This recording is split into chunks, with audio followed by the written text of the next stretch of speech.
नमस्कार, आप देख रहे लोकमंच न्यूज और मैं हूं आपके साथ सत्यम गौर। प्रियंका गांधी वाड्रा बुधवार देर रात आगरा पहुंची हैं और वहां पुलिस हिरासत में कथित तौर पर मारे गए सफाई कर्मी अरुण वाल्मीकि के परिजनों से मुलाकात कर प्रियंका गांधी ने उन्हें हर संभव न्याय का भरोसा दिलाया है और परिजनों से मिलने के बाद वे भावुक भी हो गई हैं। प्रियंका गांधी ने अरुण की पत्नी और मां को गले लगाते हुए कहा है कि घबराएं नहीं, हिम्मत रखें, वह उन्हें न्याय दिलाएंगी। प्रियंका गांधी ने योगी सरकार पर भी निशाना साधा है और आपको बताते चले कि अरुण की मां कमला देवी और पत्नी सोनम ने बताया है कि प्रियंका ने उन्हें आश्वासन दिया है कि वह उनके बच्चों को पढ़ा लिखा कर शादी भी कराएंगी।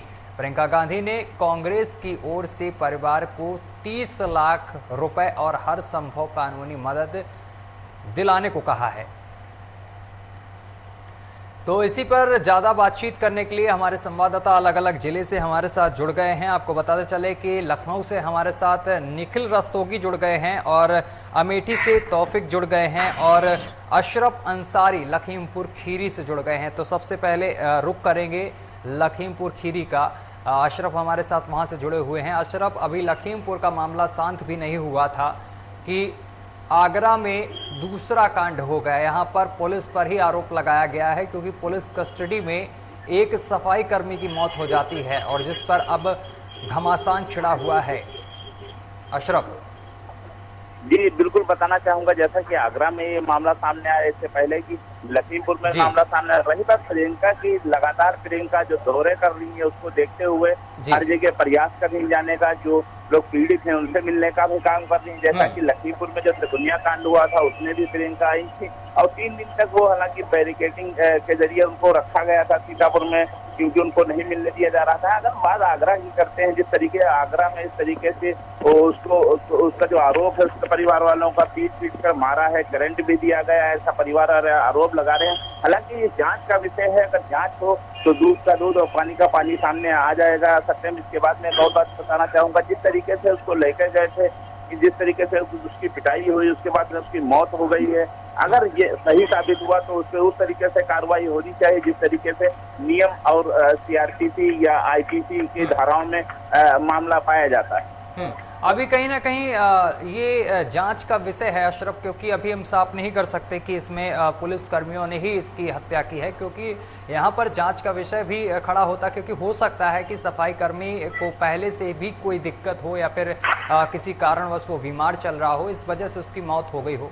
अशरफ जी, यही तो मेन पॉइंट है कि अगर उसकी, जैसा कि परिवार वाले आरोप लगा रहे हैं कि उनको लेके गए थे, उनके करंट लगा, इस तरीके से परिवार आरोप लगा रहे हैं, आरोप अभी सिद्ध नहीं हुआ है। ये जांच का उसे बिल्कुल सत्यम, जैसा कि जानकारी मिल रही है। हालांकि जांच होगी, जांच अगर ऊंचे स्तर पर हो तो जांच जब ऊंचे स्तर पर होगी तभी दूध का दूध और पानी का पानी नजर आएगा। चाहे एसआईटी की टीम उसकी जांच करे या क्राइम ब्रांच उसकी जांच करे या और जो विभाग हैं, खुफिया विभाग हैं, वो जांच करे, तभी क्लियर होकर साथ में आएगा। अगर जिस विभाग का मामला है अगर वही विभाग जांच करेगा तो हो सकता है इस पे कुछ सामने जो है निकल कर साफ ना आए। उसके बाद में जो पीएम इसका होगा, पोस्टमार्टम हुआ होगा, उसमें जो रिपोर्ट आई होंगी उसके भी आधार पर जांच की जा सकती है। और इसके जो पीड़ित परिवार है वो तो हालांकि गुहार लगा रहा है, निरंतर बता रहा है कि इस तरीके से ये मामला हुआ है।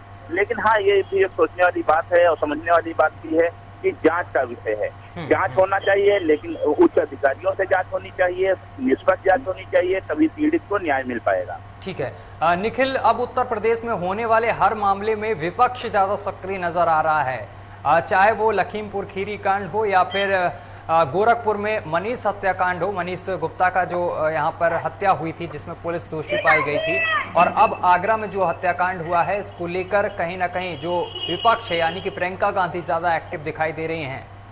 क्या समझे, 2022 चुनाव नजदीक है?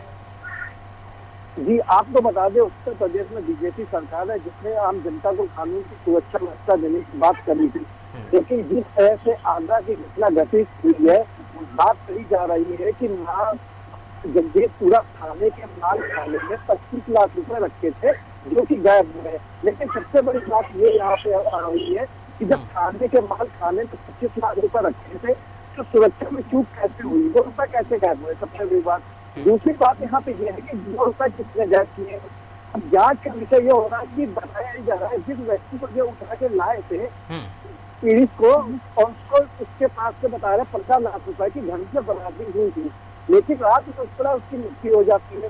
हालांकि पोस्टमार्टम रिपोर्ट जो जानकारी के अनुसार आ रही है, बात की उसकी हार्ट अटैक से मौत की पुष्टि बताई जा रही है। हम नहीं लोग वहाँ के उनके लोगों के द्वारा जानकारी जो मिल रही है, लेकिन अब देखने वाली बात ये होगी कि उसकी पोस्टमार्टम रिपोर्ट में कितनी सच्चा है या कितनी सच्चा नहीं है। लेकिन जिस तरह से गोरखपुर की भी बात करें, वहाँ पे रामगढ़ ताल थाने में SHO द्वारा कई पुलिस कर्मियों द्वारा गुप्ता को मारा पीटा जाता है, उसकी मृत्यु हो जाती है, उसका मामला कहीं ठंडा नहीं पड़ा था और आगे का मामला सामने आ गया है। मात्र में प्रियंका गांधी तो आने वाले कुछ का वाल्मीकि जयंती थी, तो प्रियंका गांधी को परिवर्तन चौक चौराहे पे आना था, लेकिन जैसे ही उनको पता चला कि आगरा में ऐसी घटना घटित हुई है, तो पीड़ित परिवार से मिलने के लिए जा रही थी, उनको भी आगरा एक्सप्रेसवे पे रोक लिया गया और उनको आगे जाने की इजाजत नहीं मिली। उसके बाद कहीं न कहीं कांग्रेस कार्यकर्ताओं में काफी रोष देखने को मिला था। हालांकि पुलिस ने उनको गिरफ्तार कर लिया, उसके बाद पुलिस लाइन लाई। लेकिन कहने वाली बात यहाँ पे ये बताई जा रही है कि जिस व्यक्ति की मृत्यु हुई है उसका जो है जब तक उसका अंतिम संस्कार नहीं हो जाएगा उसके बाद ही जा सकते हैं। लेकिन आम आदमी पार्टी संजय ने ट्वीट करके साफ तौर से लिखा है कि मौत करो और मुआवजा दो। तो कहीं ना कहीं आम जनता के पास अगर घर में कोई दिक्कत होती है, समस्या होती है, चोरी होती है, डकैती होती है, लूटपाट होती है, तो वो थाने जाता है। अब तो आम जनता थाने जाने से डरेगी। यूपी में जिस राज की बात करी गई थी, अब तो वो जमराज राज होने की दिशा पे चल रहा है। निखिल, ये एक वीडियो और सामने निकल कर आ रहा है प्रियंका गांधी का, जिसमें वो एक राहगीर को ड्रेसिंग पट्टी करते हुए दिखाई दे रही हैं। क्या लगता है जब चुनाव बेहद नजदीक है तभी इस तरीके के वीडियो सामने क्यों आ रहे हैं? जब कोरोना काल था, जब लोगों को मदद की बेहद जरूरत थी, तब कांग्रेस की तरफ से कोई कार्यकर्ता और या समाजवादी पार्टी की तरफ से कोई कार्यकर्ता सड़कों पर नहीं उतरा? जी बिल्कुल।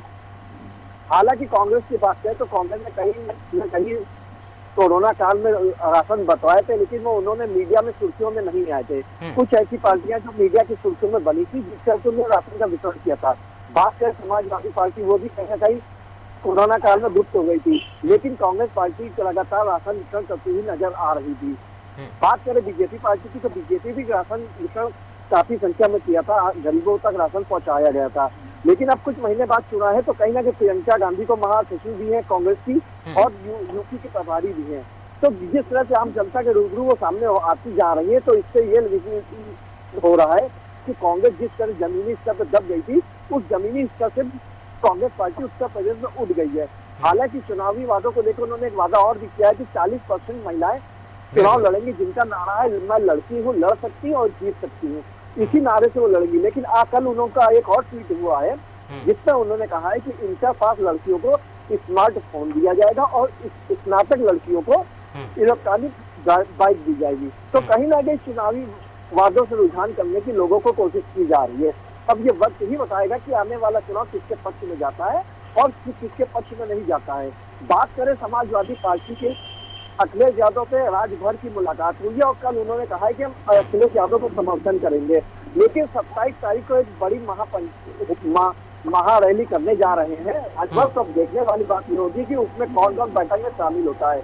लेकिन जब उनसे पूछा गया कि आप आगे की रणनीति किस तरह से बनाएंगे, तो उन्होंने इस पर भी बोलने से भी चुप्पी साध ली है।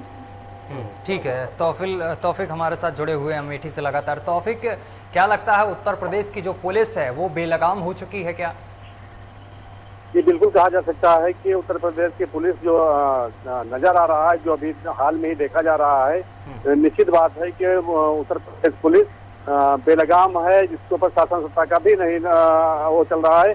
और बात करते हैं अगर प्रियंका गांधी का, तो हम आपको बता दें कि अमेठी में कांग्रेस का घर कहा जाता है अमेठी को, और लगातार यहाँ से सांसद बनकर प्रधानमंत्री राजीव गांधी लगातार प्रधानमंत्री थे।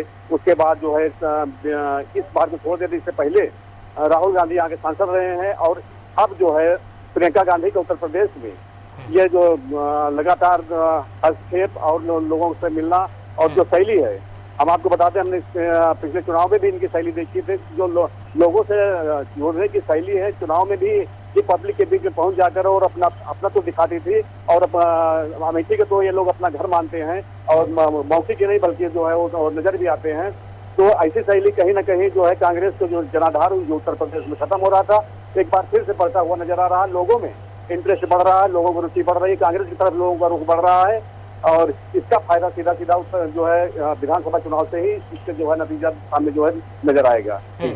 तो फिर जिस तरीके से यहाँ पर किसानों को लुभाने के लिए तरह तरह के वादे किए जा रहे हैं, लखीमपुर खीरी कांड में भी प्रियंका गांधी सबसे आगे रहीं और किसानों से मिली और हर संभव मदद और भरोसा दिलाने की बात कही। उसके बाद आगरा में हुए कांड को लेकर भी पीड़ित परिवार से मिली हैं, 30 लाख रुपए की बात भी कही है और इसके साथ ही परिवार को हर संभव मदद देने की बात कही। क्या लगता है जनता को इस तरीके से लुभा पाएंगी, भुना पाएंगी 2022 चुनाव को लेके? जी बिल्कुल, जो है चुनाव में जहां तक मेरा ख्याल है, चुनाव में चुनावी दावे, चुनावी जो प्रलोभन होता है वही चुनाव का जो है रूपरेखा बदलती।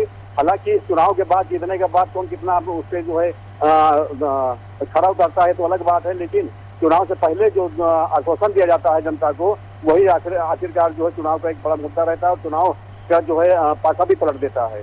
वही चीज आप जो है अगर सत्ता पर चुनावी अपने मुद्दे जो है अगर कर रहे हैं तो विपक्ष भी वही एक रास्ता अपना रहा है कि क्या चीज लोगों को लुभाएगा, और लुभावना जो वादा किया जा रहा है वही आगे चल के चुनाव का जो है रुख बदलेगा। आगरा कांड को लेकर यहाँ पर अखिलेश यादव ने भी पीएम माफ करिएगा योगी आदित्यनाथ पर निशाना साधा है, जिसमें उन्होंने साफ तौर पर कहा है कि उत्तर प्रदेश में जो जनता है वो पुलिस से सुरक्षित नहीं है। जी बिल्कुल, चाहे आगरा हो, चाहे लखीमपुर हो, और चाहे यूपी के अलावा अन्य जिलों में कुछ चीजें हैं जो कि हम मीडिया के संज्ञान में आ जाती है, तो ओपन हो जाती है, और कुछ ऐसे चीज होते हैं जो शासन सत्ता के दबाव में मामला ही दब जाता है। जिस मामले में जो है ओपन हो जाता है उसमें विपक्षियों का निश्चित बात है उससे जो है टिप्पणी करना एक जो है सही जो है साबित हो रहा है, और जो भी कहा जा रहा है वो पब्लिकली तो एकदम सही कहा जा रहा है। पुलिस को उत्पीड़न से वो मुझे लग रहा है कि यूपी के साथ साथ अमेठी में भी ऐसे कई मामले ऐसे आए हैं जो पुलिस उत्पीड़न से लोग जो है परेशान नजर आए हैं। कहीं पे आजकल जो है कहीं पे जो किसी जमीन पर कब्जा करवा दिया रहा है, किसी को फर्जी केस में सजा दिया जा रहा है, और अभी कमरौली थाना क्षेत्र में बताते हैं कि आदमी को जो है कोई शराब पीकर पकड़ा गया था, जिसको मारपीट कर कमरौली पुलिस ने उससे 18,000 रुपया जो है दलित से ले लिया था, और उसके बाद बिना किसी केस को उसको छोड़ दिया गया। तो ऐसे मामले जो है आए दिन जो है मीडिया में हम लोगों के सामने आते रहते हैं। जी अशरफ, इससे पहले भी गोरखपुर की घटना में भी पुलिसकर्मी आरोपी ठहराए गए थे, जिसमें कई गिरफ्तारियां भी हो चुकी हैं, और इसके बाद अब आगरा में इस तरीके का मामला सामने निकल कर आया है ताजनगरी से। क्या कहेंगे, क्या लगता है कि उत्तर प्रदेश में जो उत्तर प्रदेश की जनता है वो अपने आप को सुरक्षित महसूस नहीं समझ रही है क्या? जी बिल्कुल बताना चाहूंगा सत्यम, जिस तरीके से ये मामला हुआ है उस तरीके से जो खाकी है, खाकी की छवि धूमिल करने में कुछ खाकी के लोग लगे हुए हैं। लेकिन अगर मुख्यमंत्री योगी आदित्यनाथ की बात की जाए तो लगातार प्रयास कर रहे हैं कि लोग सुरक्षित रहें, ठीक तरीके से रहें, और महिलाओं के लिए भी सम्मान दिया जाए। उस तरीके से डेस्क भी बनाई गई हर थानों में। लेकिन अगर जमीनी स्तर देखा जाए पुलिस का, अगर खाकी का जमीनी स्तर देखा जाए तो बिल्कुल नाकाम साबित होता हुआ नजर आ रहा है। कहीं पर उच्च अधिकारी तो ठीक नजर आते हैं, लेकिन जो नीचे तबके के जो कर्मचारी होते हैं वो पूरा धूमिल करने में लगे हुए हैं। कहीं पर कुछ मामले आते हैं, कहीं पर कुछ मामले आते हैं। हालांकि जो आवाज उठाने की कोशिश करता है, कोई मीडिया का कर भी रहा हो या कोई सोशल वर्कर रहा हो, अगर आवाज उठाने की कोशिश करता है तो पुलिस उस पर भी मुकदमे पंजीकरण कर देती है, फर्जी तरीके से उसको भी जेल भेजने का काम कर देती है। ये बहुत बड़ी बात है। हालांकि कई मामले ऐसे हैं, जब आपने कई बार देखा होगा पत्रकारों पर भी कई ऐसे मामले हैं, जब पत्रकार कोई पुलिस की खबर को उठाता है, अगर इनके गुडवर्क दिखाओ तो ये ठीक रहते हैं, खुश रहते हैं। अगर इनका जो ये कमियां होती हैं, अगर दिखाने का काम जो पत्रकार कर रहा है, इनको आईना दिखाने का काम करता है, तो सत्यम ये बिल्कुल उस पर भी फर्जी मुकदमा पंजीकृत कर देते हैं। ये इनका एक मेन टारगेट रहता है। और ये कुछ जो पुलिसकर्मी है ये भी ये जो सिस्टम है, सिस्टम को बदनाम करने की कोशिश कर रहे हैं। बिल्कुल, यहाँ पर सिस्टम को बदनाम करने की पूरी कोशिश की जा रही है।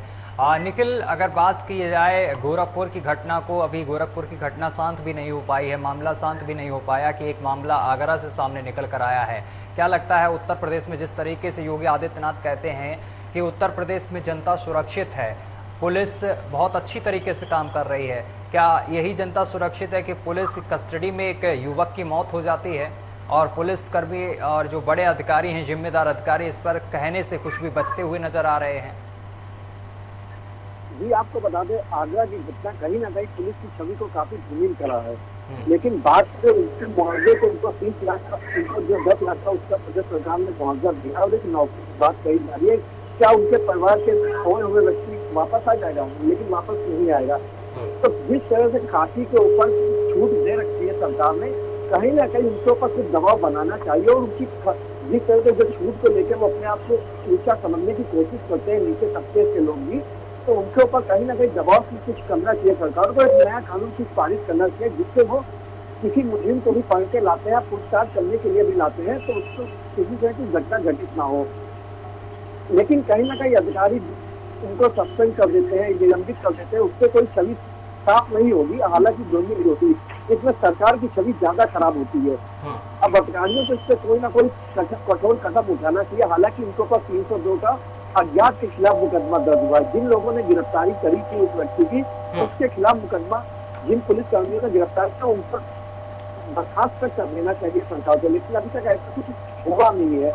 इससे यही प्रतीत होता है कि कहीं ना कहीं सरकार भी पुलिस के क्षेत्र में काम करने के बजाय उनके ही पक्ष में बोल रही है। जी अशरफ, यहाँ पर जो पीड़ित परिवार है, जो महिला है, जो मृतक की मां और मृतक की जो पत्नी है, दोनों ने पुलिस कर्मियों पर ये आरोप लगाया है कि जो 25 लाख की चोरी हुई थी उसमें कहीं ना कहीं पुलिसकर्मी भी सम्मिलित थे, इस वजह से बेटे की हत्या कर दी गई है, इस तरीके का मां का आरोप है।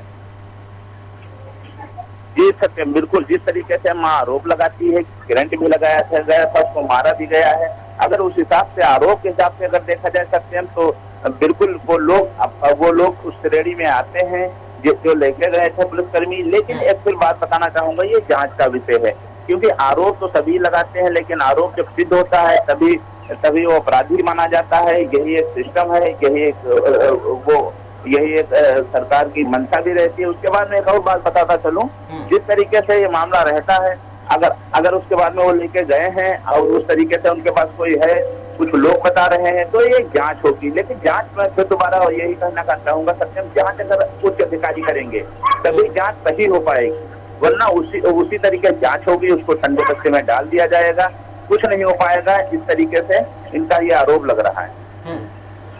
तौफिक, क्या लगता है जिस तरीके से ये घटना सामने निकल कर आई है और इसमें जो विपक्षी दल हैं पूरा यहाँ पर सहयोग करते हुए नजर आ रहे हैं, राजनीति करते नजर आ रहे हैं, क्या लगता है 2022 के चुनाव में इसका खामियाजा बीजेपी को भुगतना पड़ सकता है? जी बिल्कुल सही बात है कि इसका खामियाजा सीधा बीजेपी को भुगतना पड़ेगा, क्योंकि आरोप और वो भी आरोप लग रहे हैं, जबकि चुनाव नजदीक है। चुनाव नजदीक होने के बाद ऐसी घटनाएं हो रही है, चाहे पुलिस उत्पीड़न करा हो और चाहे प्रशासन के अन्य किसी की सुनवाई ना हो रहा हो, या फिर किसानों की परेशानी रही हो, ऐसे मुद्दे चुनावी मुद्दे बनेंगे और यही चुनावी मुद्दे भाजपा के लिए नुकसानदायक साबित होंगे। चलिए, तमाम जानकारी साझा करने के लिए आप तीनों का बहुत बहुत शुक्रिया हमारे साथ जुड़ने के लिए। तो आपको बताते चले कि प्रियंका गांधी ने मुलाकात की है, जो मृतक के परिजन हैं उनसे मुलाकात की है और हर संभव मदद करने का भरोसा भी दिलाया है। इसके साथ ही बीजेपी सरकार पर जमकर बरसी हैं। उन्होंने कहा है कि उत्तर प्रदेश में जनता अपने आप को सुरक्षित महसूस नहीं करती है। चलिए, फिलहाल मेरे साथ अभी के लिए बस इतना ही। देश दुनिया की तमाम खबरें देखने के लिए देखते रहिए लोकमंच न्यूज।